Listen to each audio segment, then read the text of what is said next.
Hello everyone, आप लोगों का स्वागत है टीचिंग दर्पण पर। इस वीडियो में सब्जेक्ट मध्यकालीन भारत का इतिहास कंप्लीट करेंगे। ये जो है एनसीईआरटी बुक है, वन लाइनर फॉर्म में दिया गया है, जो 6 to 12 तक एनसीईआरटी इस बुक में कवर है, जो आने वाले सभी प्रतियोगी परीक्षाओं के लिए बहुत ही इम्पॉर्टेंट बुक है। आप किसी भी प्रतियोगी परीक्षा की तैयारी कर रहे हो, सभी के लिए महत्वपूर्ण बुक है। ये बुक जो है महेश कुमार बर्णवाल जी की है, जो कि एक आईपीएस अधिकारी हैं। तो इसमें मध्यकालीन भारत का इतिहास कंप्लीट करेंगे। फ्रेंड, वीडियो को लाइक कीजिएगा, चैनल पर नए हो सब्सक्राइब कर लीजिएगा, ताकि आपको नए नए वीडियो का नोटिफिकेशन मिलता रहे। इसमें कंप्लीट करेंगे भारत पर मुस्लिम आक्रमण, ये पहला टॉपिक है। भारत पर मुस्लिम आक्रमण कब हुए थे, कैसे हुए थे, ये सभी इसमें दिए गए हैं वन लाइनर फॉर्म में, प्रश्न उत्तर में। तो चलिए फ्रेंड, करते हैं स्टार्ट। इसमें पहला क्वेश्चन दिया गया है, भारत पर आक्रमण करने वाला प्रथम मुस्लिम आक्रमणकारी मूलतः कहाँ के निवासी थे? तो अरब के निवासी थे।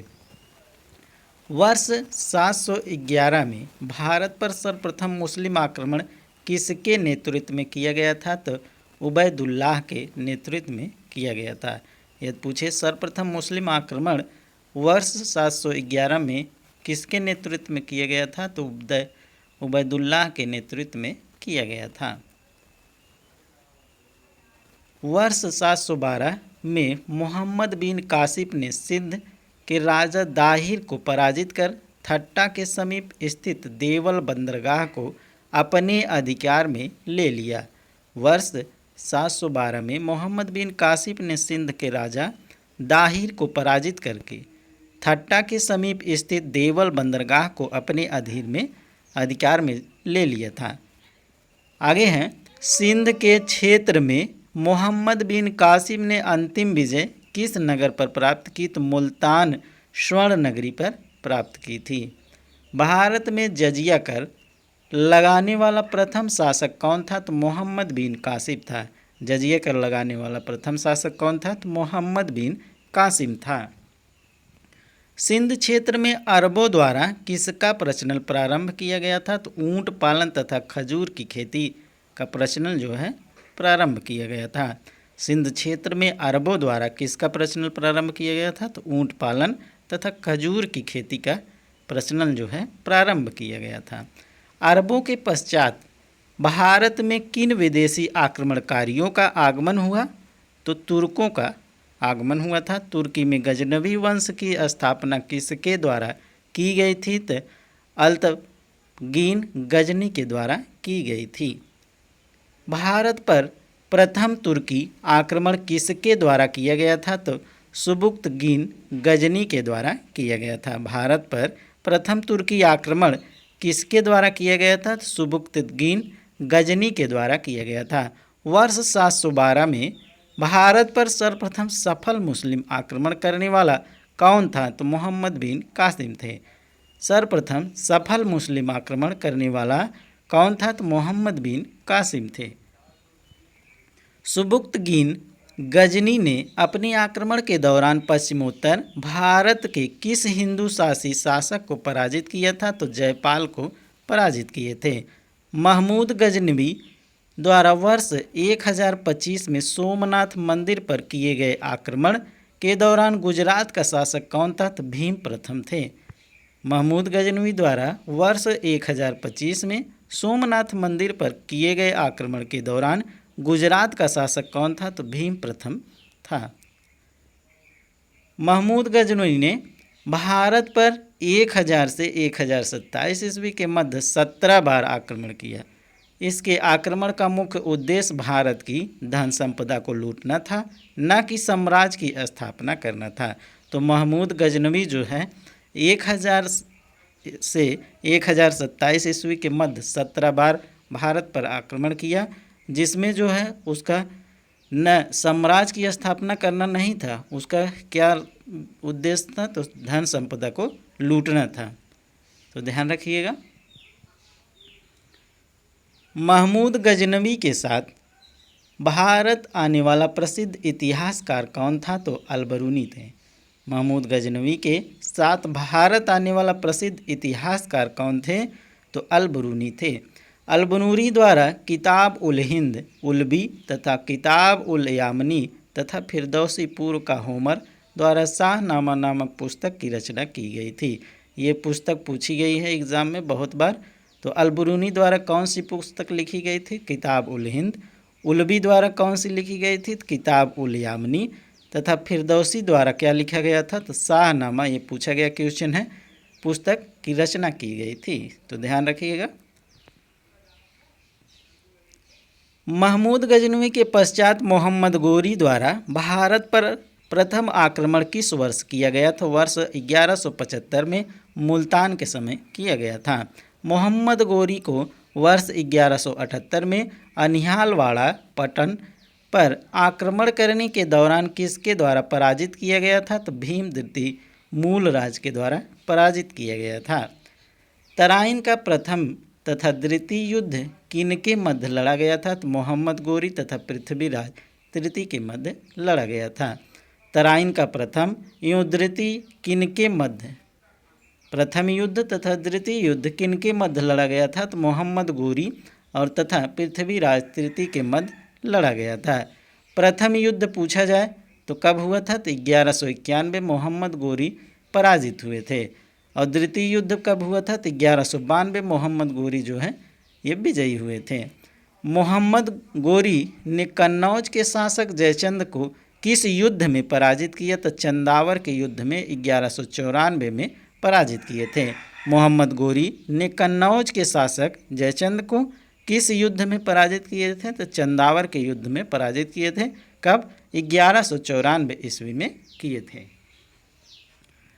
मोहम्मद गोरी के साथ भारत आने वाले प्रसिद्ध सूफी संत कौन थे? तो शेख मोइनुद्दीन चिश्ती थे। मोहम्मद गोरी के साथ भारत आने वाले प्रथम प्रसिद्ध सूफी संत कौन थे? शेख मोइनुद्दीन चिश्ती थे। सिक्कों पर देवी लक्ष्मी की आकृति किस मुस्लिम शासक के द्वारा बनवाई गई थी? तो मोहम्मद गोरी के द्वारा बनवाई गई थी। बख्तियार खिलजी मोहम्मद गोरी का एक साधारण दास था जिसने बंगाल और बिहार पर विजय प्राप्त की। इसने अपने आक्रमण के दौरान नालंदा एवं विक्रमशिला विश्वविद्यालय को नष्ट कर दिया। तो ध्यान रखिएगा, बख्तियार खिलजी ने मोहम्मद गोरी का एक साधारण दास था जिसने बंगाल और बिहार पर विजय प्राप्त की। इसने अपने आक्रमण के दौरान नालंदा एवं विक्रमशिला विश्वविद्यालय को नष्ट किया। ये क्वेश्चन पूछा गया है कि विक्रमशिला विश्वविद्यालय और नालंदा विश्वविद्यालय को कौन नष्ट किया था? तो बख्तियार खिलजी नष्ट किया था। मोहम्मद गोरी की मृत्यु के पश्चात उसके साम्राज्य पर किन तीन मुगलों या गुलामों द्वारा नियंत्रण स्थापित किया गया था? तो यलदौज, कुबाचा और कुतुबुद्दीन ऐबक के द्वारा ये नियंत्रण स्थापित किया गया था। मोहम्मद गोरी की मृत्यु के पश्चात उसके साम्राज्य पर किन तीन गुलामों द्वारा नियंत्रण स्थापित किया गया था? तो यलदौज, कुबाचा तथा कुतुबुद्दीन ऐबक के द्वारा ये नियंत्रण स्थापित किया गया था। भारतीय जनता के लिए हिंदू शब्द का सर्वप्रथम प्रयोग अरबों द्वारा किया गया था। भारतीय जनता के लिए हिंदू शब्द का प्रयोग सर्वप्रथम किसके द्वारा किया गया था? तो अरबों के द्वारा किया गया था। आगे है दिल्ली सल्तनत। दिल्ली सल्तनत जो है 1200 से 1526 ईस्वी तक था। दिल्ली सल्तनत दिया गया है। इसमें जो है 5 जो है शासन किए थे। इलबारी वंश, इलबारी वंश की बात किया जाए तो ये जो है सबसे बड़ा वंश अर्थात पहला वंश था गुलाम वंश जिसमें 11 शासक थे। उसके बाद सेकंड है दिल्ली सल्तनत का खिलजी वंश जिसमें 5 शासक थे। तीसरा है दिल्ली सल्तनत का तुगलक वंश जिसमें 9 शासक थे। चौथा है दिल्ली सल्तनत का सैयद वंश जिसमें 4 शासक थे। और पांचवा जो है दिल्ली सल्तनत का लोदी वंश जिसमें 3 शासक थे। तो पहले की बात किया जाए गुलाम वंश जिसमें 11 शासक थे। तो पहला शासक कौन था? तो कुतुबुद्दीन ऐबक था जो कि 1206 से 1210 ईस्वी में इसकी राजधानी जो है कहाँ थी? तो लाहौर थी। आराम शाह 1210 ईस्वी में, उसके बाद इल्तुतमिश 1210 से 1236 इसकी राजधानी जो है दिल्ली थी। रुकनुद्दीन फिरोज शाह जो है 1236 में, रजिया सुल्तान 1236 से 1239 वेरी वेरी इंपॉर्टेंट हैं। एक ही महिला सुल्तान कौन थी? रजिया सुल्तान। उसके बाद मोइनुद्दीन बहराम शाह जो कि 1240 से 1242 ईस्वी में, अलाउद्दीन मसूद शाह जो कि 1242 से 1246 ईस्वी में, नसरुद्दीन मोहम्मद महमूद जो है 1246 से 1265 ईस्वी में। उसके बाद गयासुद्दीन बलबल शासक बना 1265 से 1287 ईस्वी में। मोइजुद्दीन कैकुबाद उसके बाद बने 1287 से 1290 ईस्वी में। शमसुद्दीन क्यूमर्स बने 1290 ईस्वी में। ये सभी शासक थे 11, जो कि इनके द्वारा कौन कौन से वंश का निर्माण किया गया था? तो कुतुबुद्दीन ऐबक के द्वारा कुतबी राजवंश का निर्माण किया गया था। इल्तुतमिश के द्वारा शमसी राजवंश का निर्माण किया गया था और गयासुद्दीन बलबन के द्वारा बलबनी राजवंश की स्थापना किया गया था। तो ये पॉइंट ध्यान रखिएगा फ्रेंड। आगे है खिलजी वंश जो कि दिल्ली सल्तनत का दूसरा वंश था। खिलजी वंश, इसमें पहला शासक जलालुद्दीन फिरोज खिलजी थे जो कि 1290 से 1296 ईस्वी में। उसके बाद दूसरा शासक अलाउद्दीन खिलजी जो कि 1296 से 1316 ईस्वी में। उसके बाद शहाबुद्दीन उमर जो कि 1316 ईस्वी से 35 दिन मात्र रहे थे। कुतुबुद्दीन मुबारक शाह खिलजी जो कि 1316 ईस्वी से 1320 ईस्वी तक रहे। नसरुद्दीन खुसरो खां जो कि 15 अप्रैल से 7 सितंबर 1320 ईस्वी तक रहे हैं। तो ये 5 शासक जो है ये खिलजी वंश के शासक थे दिल्ली सल्तनत के। दूसरा शासक और तीसरे शासन जो है तुगलक वंश का था जिसमें 9 शासक थे। गयासुद्दीन तुगलक शाह जो कि पहले शासक 1320 ईस्वी से 1325 ईस्वी में। दूसरे शासक मोहम्मद बिन तुगलक जो कि 1325 से 1351 ईस्वी तक। उसके बाद फिरोज शाह तुगलक जो कि 1351 से 1388 ईस्वी तक। उसके बाद गयासुद्दीन तुगलक शाह द्वितीय जो है 1388 से 1389 ईस्वी में। उसके बाद अबू बकर जो है ये अबू बकर शाह जो है 1389 से 1390 ईस्वी तक। मोहम्मद शाह तृतीय जो है 1390 से 1394 ईस्वी तक शासक किए। उसके बाद अलाउद्दीन सिकंदर शाह प्रथम जो है जनवरी मार्च 1394 ईस्वी में शासन हुए।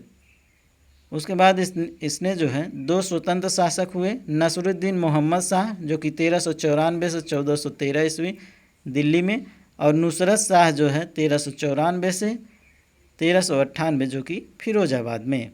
तो ध्यान रखिएगा।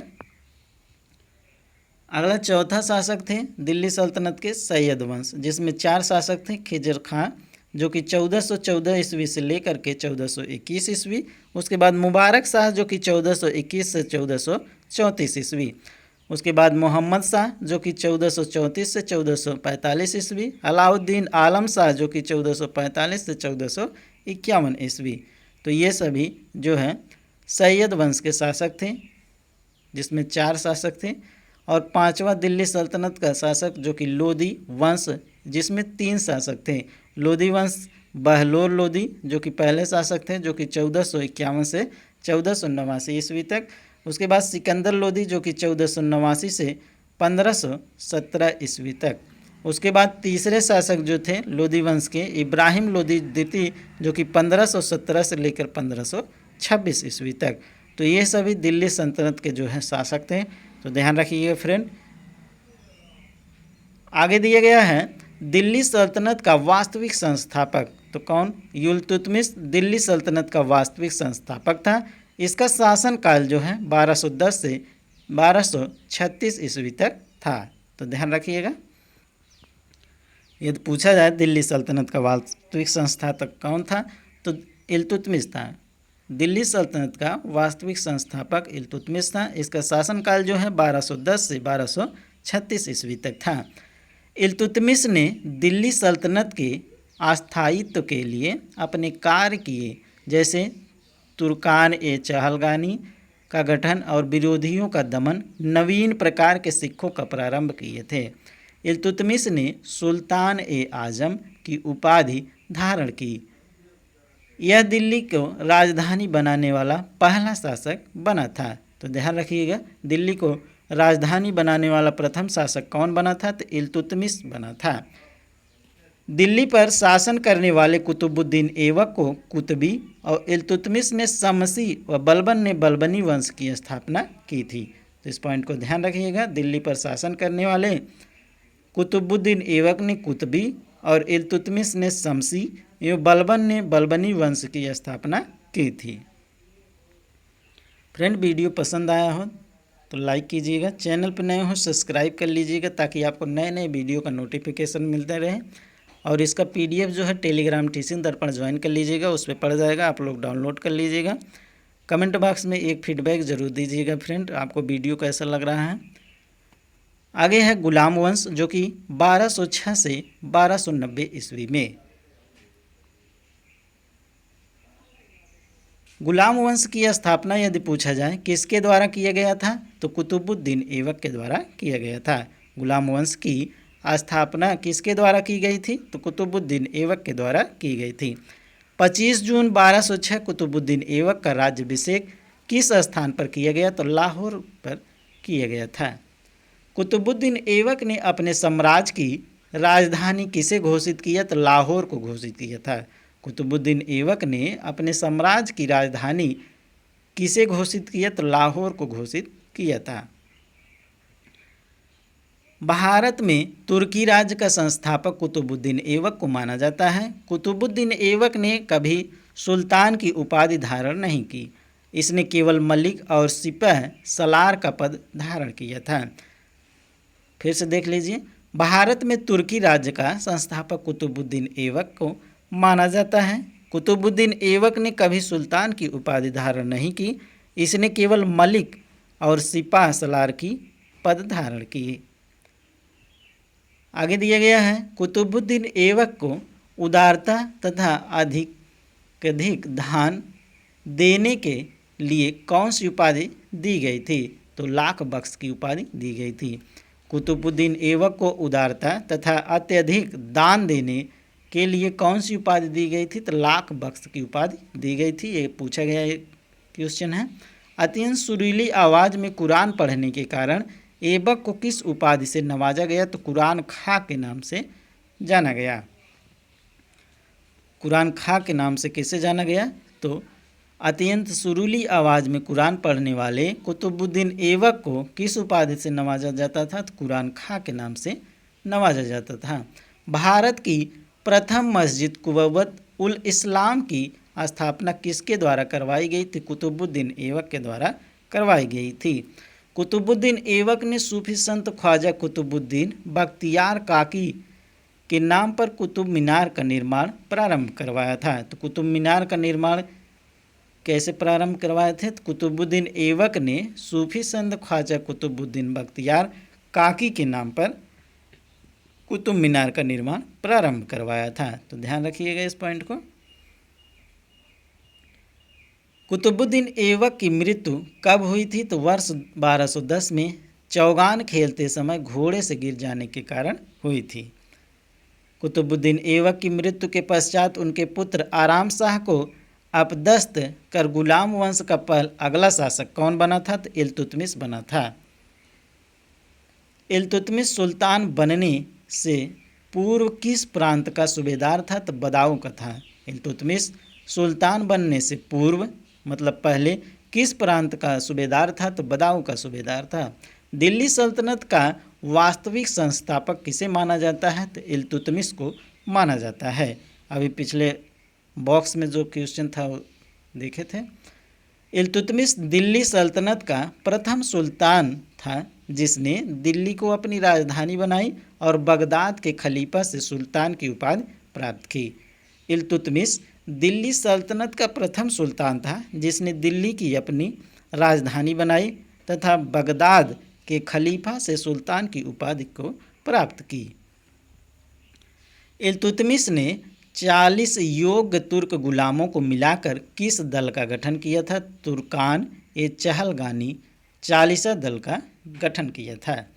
मंगोल आक्रमणकारी चंगेज खां भारत के उत्तर पश्चिम सीमा पर किसके शासनकाल में आए थे? तो इल्तुतमिश के शासनकाल में आए थे। मंगोल आक्रमणकारी चंगेज खां भारत के उत्तर पश्चिम सीमा पर किसके शासनकाल में आए थे? तो इल्तुतमिश के शासनकाल में आए थे। इल्तुतमिश ने भारत में एकता व्यवस्था का प्रारंभ की। एकता एक अरबी शब्द है जिसका अर्थ है भूमि को लेने वाले इक़्तिदार कहलाते थे। इल्तुतमिश ने भारत में एकता व्यवस्था का प्रारंभ की थी और एकता एक क्या है? अरबी शब्द है जिसका अर्थ क्या होता है? तो भूमि को लेने वाले इक़्तिदार कहलाते थे। वर्ष 1236 में दिल्ली सल्तनत की गद्दी पर बैठने वाली प्रथम एवं अंतिम मुस्लिम महिला शासिका कौन थी? तो रजिया सुल्तान थी। वेरी वेरी इंपॉर्टेंट क्वेश्चन है। वर्ष 1236 में दिल्ली सल्तनत की गद्दी पर बैठने वाली प्रथम व अंतिम मुस्लिम शासिका कौन थी? तो रजिया सुल्तान थी। रजिया के सुल्तान बनने के पश्चात गुलाम याकूत को किस पद पर नियुक्त किया गया? तो अमीर एक आखुर के पद पर नियुक्त किया गया था। रजिया सुल्तान के विद्रोही अमीरों से रजिया की हत्या करवाकर किसे दिल्ली सल्तनत की गद्दी पर बैठाया गया? तो बहराम शाह को बैठाया गया था। रजिया सुल्तान के विद्रोही अमीरों ने रजिया को हत्या करवाकर किसे दिल्ली सल्तनत की गद्दी पर बैठाया? तो बहराम शाह को बैठाया था। बहराम शाह के कार्यकाल में नायब ए मुमालिक पद का सृजन किया गया जिसमें संपूर्ण अधिकार निहित होते थे। इस पद पर सर्वप्रथम एतगीन को नियुक्त किया गया था। बहराम शाह के कार्यकाल में नायब ए मुमालिकत पद का सृजन किया गया जिसमें संपूर्ण अधिकार निहित होते थे। इस पद पर सर्वप्रथम एतगीन को नियुक्त किया गया। दिल्ली सल्तनत के किस शासक ने बलबन को नायब ए मुमालिकत पद पर नियुक्त किया? तो नसरुद्दीन महमूद को नियुक्त किया था। बलबन को उलुग खां की उपाधि किसने प्रदान की थी? तो नसरुद्दीन महमूद ने प्रदान की थी। बलबन को उलुग खां की उपाधि किसने प्रदान की थी? तो नसरुद्दीन महमूद ने प्रदान की थी। दिल्ली का सुल्तान बनने के पश्चात तुर्कान ए चहलगानी को किसने समाप्त कर दिया? तो बलबन ने समाप्त किया था। तुर्कान ए चहलगानी को किसने समाप्त किया? तो बलबन ने समाप्त किया था। अपने विरोधियों के प्रति कठोर लौह एवं रक्त की नीति का पालन करने वाला सुल्तान कौन था? तो बलबन था। रक्त और लौह की नीति किसने अपनाई थी? तो बलबन ने अपनाया था। बलबन प्रथम सुल्तान था जिसने राजत्व के सिद्धांत का प्रतिपादन किया। उसने राजत्व को निबाते खुदाई ईश्वर द्वारा प्रदत्त तथा राज को जिल्ले इलाही ईश्वर की छाया कहा था। बलबन प्रथम सुल्तान था जिसने क्या किया था? राजत्व के सिद्धांत का प्रतिपादन किया था। उसने राजत्व के नियाबते खुदाई को क्या कहा था? तो ईश्वर द्वारा प्रदत्त कहा था। और राजा को जिल्ले इलाही की मतलब ईश्वर की छाया कहा था। सिजदा एवं पाबोश प्रथा को अपने दरबार में प्रारंभ करने वाला सुल्तान कौन था? तो बलबन था। सिजदा और पाबोश प्रथा को किसने प्रारंभ किया था? तो बलबन ने प्रारंभ किया था। बलबन ने किस नाम से एक सैन्य विभाग की स्थापना की? तो दीवान ए अर्ज के नाम से ये स्थापना की थी। सैन्य विभाग को क्या कहते थे? तो दीवान ए अर्ज कहते थे। गुलाम वंश का अंतिम शासक कौन था? तो शमसुद्दीन क्यूमर्स था। गुलाम वंश का अंतिम शासक यदि पूछा जाए तो शमसुद्दीन क्यूमर्स था। इल्तुतमिश द्वारा चलाए गए तांबे का सिक्का क्या कहलाता था? तो जीतल कहलाता था। इल्तुतमिश द्वारा चलाया गया था तांबे का सिक्का को क्या कहा जाता था? तो जीतल कहा जाता था। तो ध्यान रखिएगा।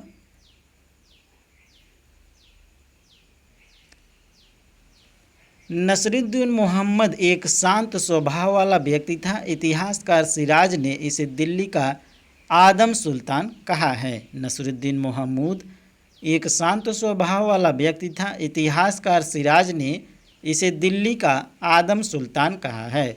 अगला वंश है खिलजी वंश, जो कि 1290 से 1320 ईस्वी। फ्रेंड, वीडियो को लाइक न किए हो तो कर दीजिए, चैनल पर नए हो सब्सक्राइब कर लीजिए ताकि आपको नए नए वीडियो का नोटिफिकेशन मिलता रहे। सभी सब्जेक्ट की वीडियो आपको मिलेगा। गुलाम वंश के पश्चात वर्ष 1290 में खिलजी वंश की स्थापना की गई। किसके द्वारा की गई थी? तो जलालुद्दीन फिरोज शाह खिलजी के द्वारा। ये पूछा गया क्वेश्चन है। गुलाम वंश के पश्चात 1290 में खिलजी वंश की स्थापना किसके द्वारा की गई थी? तो जलालुद्दीन फिरोज शाह खिलजी के द्वारा की गई थी। रक्त और लव की नीति को त्याग कर शासन के उदार नीति का अनुसरण करने वाला दिल्ली का प्रथम सुल्तान कौन था? तो जलालुद्दीन फिरोज शाह खिलजी था। रक्त और लव की नीति को त्याग दिया। रक्त और लव की नीति किसने लाया था? तो बलबन ने लाया था। तो इसको त्याग कर शासन के उदार नीति का अनुसरण करने वाला दिल्ली का प्रथम सुल्तान कौन था? तो जलालुद्दीन फिरोज शाह खिलजी था।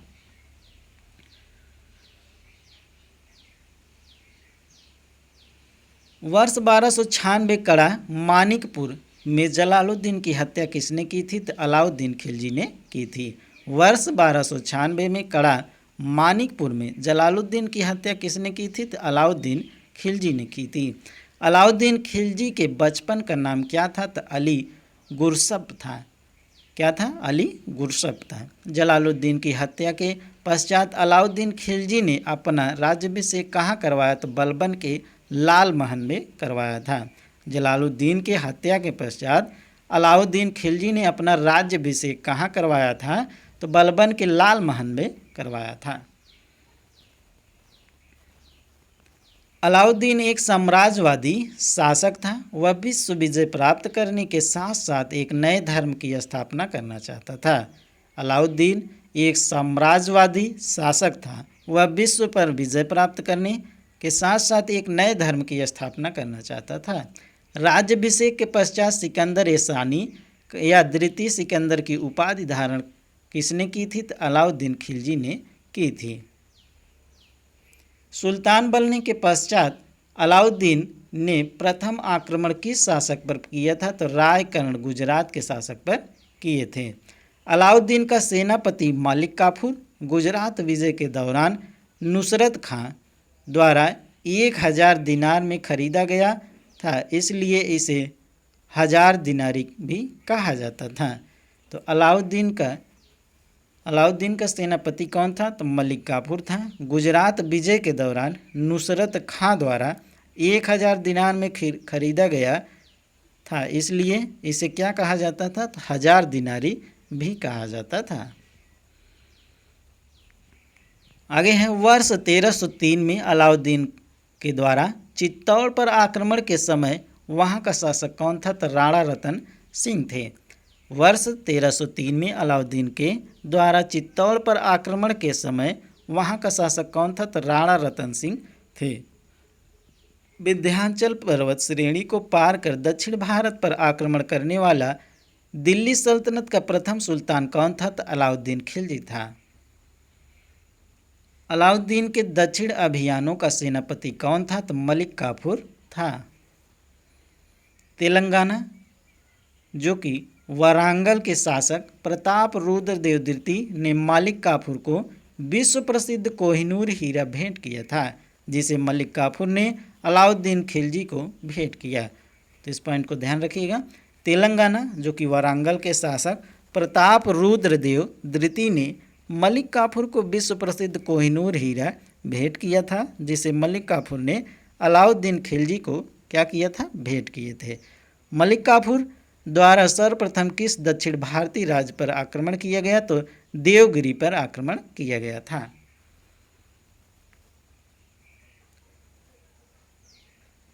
अलाउद्दीन खिलजी का दक्षिण भारत पर अभियान, देवगिरी रामचंद्र शासक थे और मलिक काफूर अभियान का नेतृत्व किए थे। कब किए थे? तो 1307 ईस्वी में। वारंगल, जो कि प्रताप रुद्रदेव थे और इसका नेतृत्व जो है मलिक काफूर ने 1309 ईस्वी में किए थे। द्वार समुद्र में वीर बल्लार तिथि थे, मलिक काफूर इसके नेतृत्व करता थे और 1310 ईस्वी में ये हुआ था।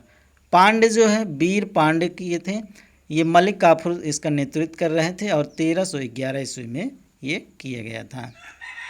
दिल्ली सल्तनत का वह सुल्तान था जिसने नकद वेतन के साथ अस्थाई सेना का संगठन किया था, तो अलाउद्दीन खिलजी था।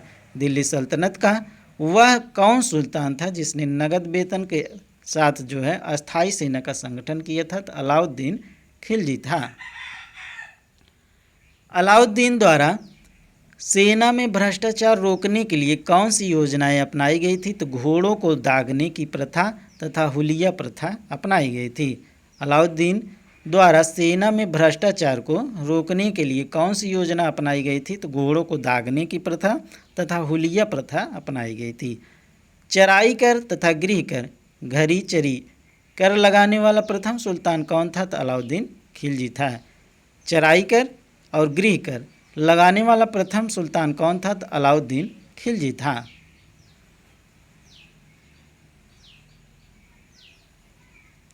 सर्वाधिक मंगोल आक्रमण किसके शासन में हुए, तो अलाउद्दीन खिलजी के शासन में हुए थे। मंगोल आक्रमण सबसे ज़्यादा किसके शासन में हुए थे, तो अलाउद्दीन खिलजी के शासन में हुए थे। दिल्ली सल्तनत का वह प्रथम सुल्तान कौन था जिसने स्वयं को खलीफा घोषित किया, तो मुबारक शाह खिलजी था। स्वयं को खलीफा किसने घोषित किया, तो मुबारक शाह खिलजी ने घोषित किया था। घोड़े के नाल के आकार की मेहराब का प्रयोग सर्वप्रथम कहाँ पर किया गया, तो अलाई दरवाज़ा दिल्ली में किया गया था। तो उसका जो दरवाज़ा है ऐसे घोड़े के नाल का बनाया गया है। तो घोड़े के नाल का आकार मेहराब का प्रयोग सर्वप्रथम कहाँ किया गया है, तो अलाई दरवाज़ा दिल्ली में किया गया है। अलाउद्दीन के किस पुत्र ने स्वयं को खलीफा घोषित किया, तो मुबारक खिलजी ने घोषित किया था। अलाउद्दीन द्वारा सैनिकों को सस्ते मूल्य पर वस्तुओं को प्रदान करने के लिए बाजार नियंत्रण की नीति अपनाई गई थी। अलाउद्दीन के बाजार नियंत्रण अधिकारी, एक तरफ विभाग दिए गए हैं, दूसरी तरफ अधिकारी दिए गए हैं। बरीद ए मंडी जो कि बाजार का निरीक्षक अधिकारी होता था। सहना ए मंडी जो कि बाजार अधीक्षक होता था। दीवान ए रियासत जो कि बाजार का नियंत्रक होता था। मनहैयान जो कि गुप्तचर अधिकारी होता था।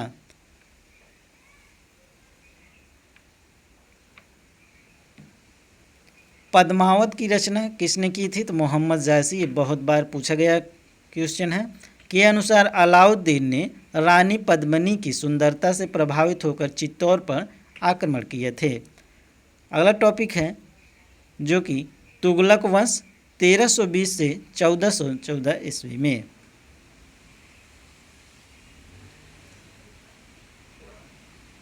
1220 ईस्वी में तुगलक वंश की स्थापना किसके द्वारा की गई थी, तो गयासुद्दीन मोहम्मद तुगलक गाजी मलिक के द्वारा की गई थी।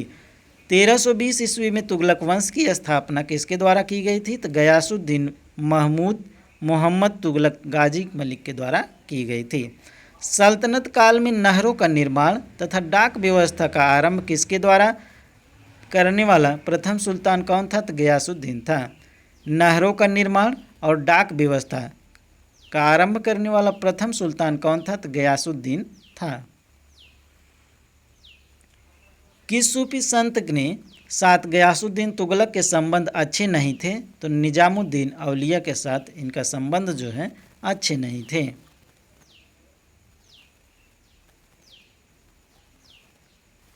बंगाल अभियान से लौटते समय गयासुद्दीन तुगलक ने आदेश दिया था कि उसके दिल्ली पहुंचने से पहले ही औलिया दिल्ली छोड़ दे। इसी संदर्भ में निजामुद्दीन औलिया ने सुल्तान के विषय में कहा था कि दिल्ली अभी दूर नहीं, हनूज दिल्ली दूर अस्त। तो बंगाल अभियान से लौटते समय गयासुद्दीन तुगलक ने आदेश दिया था कि उसके दिल्ली पहुंचने से पहले औलिया क्या कर दे, दिल्ली छोड़ दे।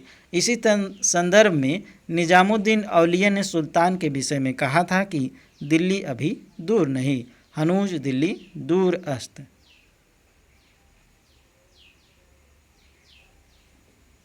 दिल्ली सल्तनत का सर्वाधिक विद्वान सुल्तान कौन था, तो मोहम्मद बिन तुगलक था। दिल्ली सल्तनत का सर्वाधिक विद्वान सुल्तान कौन था, तो मोहम्मद बिन तुगलक था। मोहम्मद बिन तुगलक के प्रमुख कार्य, योजना दिया गया है। विशेषता, राजधानी परिवर्तन 1326 से 1327। तुगलक ने देवगिरी का नाम क्या किया था, तो दौलताबाद रखकर उसे सल्तनत राजधानी बनाया था।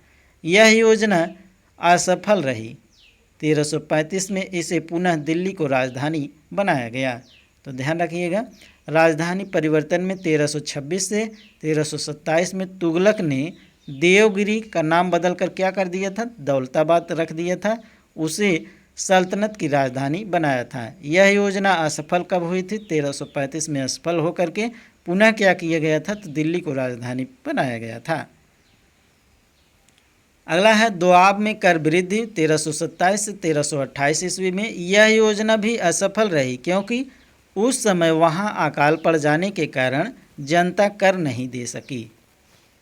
आगे है सांकेतिक मुद्रा का प्रचलन 1330 ईस्वी में। चांदी की कमी का सामना करने के लिए सांकेतिक मुद्रा का प्रचलन किया गया, किंतु नियंत्रण के अभाव में यह योजना भी क्या रही, असफल रही।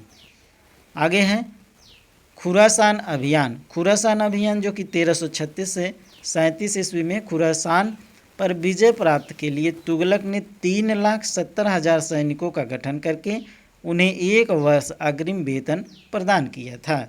तो खुरासान का अभियान कब हुआ था, 1336 से 37 ईस्वी में। खुरासान पर विजय प्राप्त करने के लिए तुगलक ने 3,70,000 सैनिकों का गठन करके उन्हें 1 वर्ष का अग्रिम वेतन मतलब प्रदान किया था। आगे हैं 5वें नंबर का कराचिल अभियान जो कि 1337 से 1338 ईस्वी में। तुगलक ने खुसरो मलिक के नेतृत्व में 1,00,000 सैनिकों को भेजा, किंतु मौसमी दशा खराब होने के कारण यह योजना भी क्या रही, असफल रही। फ्रेंड, वीडियो को लाइक न किए हो तो कर दीजिए, चैनल पर नए हो सब्सक्राइब कर लीजिएगा और कमेंट बॉक्स में कमेंट करके ज़रूर बताइएगा आपको वीडियो कैसा लग रहा है। कृषि के विकास हेतु अमीर ए कोही नामक नया विभाग किस सुल्तान द्वारा प्रारंभ किया गया, तो मोहम्मद बिन तुगलक के द्वारा प्रारंभ किया गया। अमीर ए कोही किसके द्वारा प्रारंभ किया गया था, तो मोहम्मद बिन तुगलक के द्वारा प्रारंभ किया गया था। भारत में सर्वप्रथम सांकेतिक मुद्रा का प्रचलन किसके शासनकाल में हुआ, तो मोहम्मद बिन तुगलक के शासनकाल में हुआ था। सांकेतिक मुद्रा यदि पूछा जाए किसके शासनकाल में हुआ था, तो मोहम्मद बिन तुगलक के शासनकाल में हुआ था। मोरक्को निवासी इब्न बतूता किसके शासनकाल में भारत आए थे, तो मोहम्मद बिन तुगलक के शासनकाल में 1333 ईस्वी में आए थे। तो ये बहुत ही इंपॉर्टेंट क्वेश्चन है, कई बार पूछा गया। मोरक्को का निवासी कौन था, तो इब्न बतूता। कब आया था, किसके शासनकाल में भारत आया था, तो मोहम्मद बिन तुगलक के शासन में। कब, 1333 ईस्वी में। रेहला, ये पुस्तक बहुत बार पूछी गई है। रेहला पुस्तक के रचनाकार कौन है, तो इब्न बतूता हैं। कहाँ के निवासी, तो मोरक्को के निवासी हैं। रेहला नामक पुस्तक के रचनाकार कौन है, तो इब्न बतूता। मोहम्मद बिन तुगलक के काल में ही सल्तनत से विद्रोह कर 1336 ईस्वी में हरियर एवं बुक्का ने विजयनगर तथा 1347 में हसन गंगू ने बहमनी साम्राज्य की स्थापना की थी।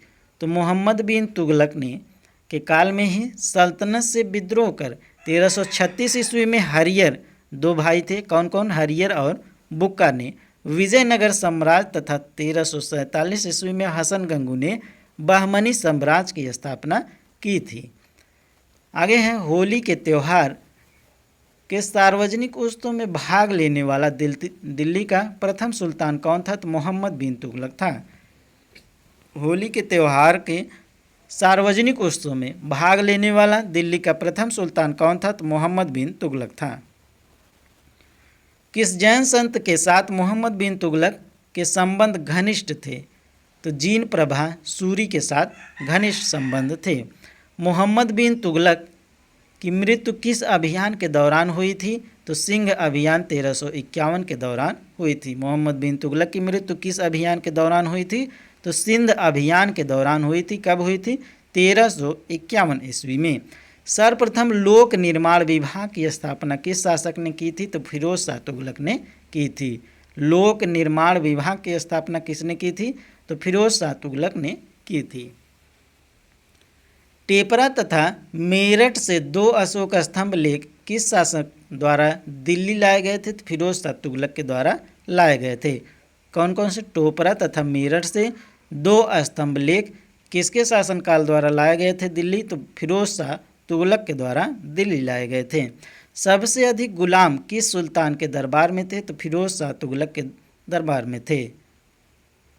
ब्राह्मणों पर जजिया कर लगाने वाला प्रथम मुस्लिम शासक कौन था? तो फिरोज शाह तुगलक था।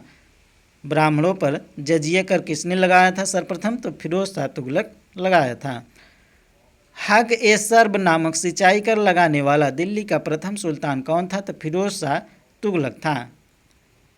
फिरोज शाह के काल में स्थापित विभाग दीवान ए बंदगान दासों की देखरेख के लिए बनाया गया था। दीवान ए इस्तिहाक पेंशन देने के लिए और दीवान ए खैराज असहाय लोगों की मदद के लिए बनाया गया था। तो ये इम्पॉर्टेंट है। दीवान ए बंदगान पूछा जाए तो दासों की देखरेख के लिए बनाया गया था।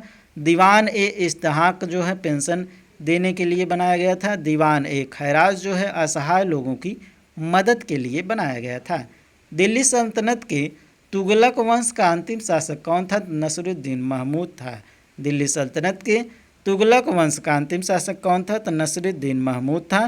किस सुल्तान को गाजी मलिक उपनाम से भी जाना जाता है? तो गयासुद्दीन तुगलक को जाना जाता है।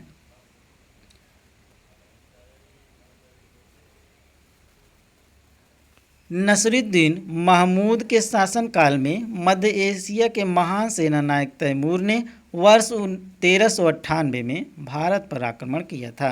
नसरुद्दीन महमूद के शासनकाल में मध्य एशिया के महान सेनानायक तैमूर ने वर्ष 1398 में भारत पर आक्रमण किया था। अगला टॉपिक है सैयद वंश 1414 से 1451 ईस्वी तथा लोदी वंश 1451 से 1526 ईस्वी।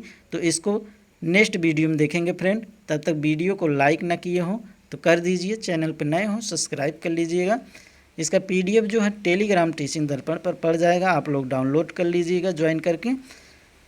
और कोई सुझाव हो सलाह हो तो ज़रूर कमेंट बॉक्स में कीजिएगा। आपको वीडियो कैसा लगा फ्रेंड? तो चलिए फ्रेंड मिलते हैं नेक्स्ट वीडियो में, तब तक के लिए धन्यवाद।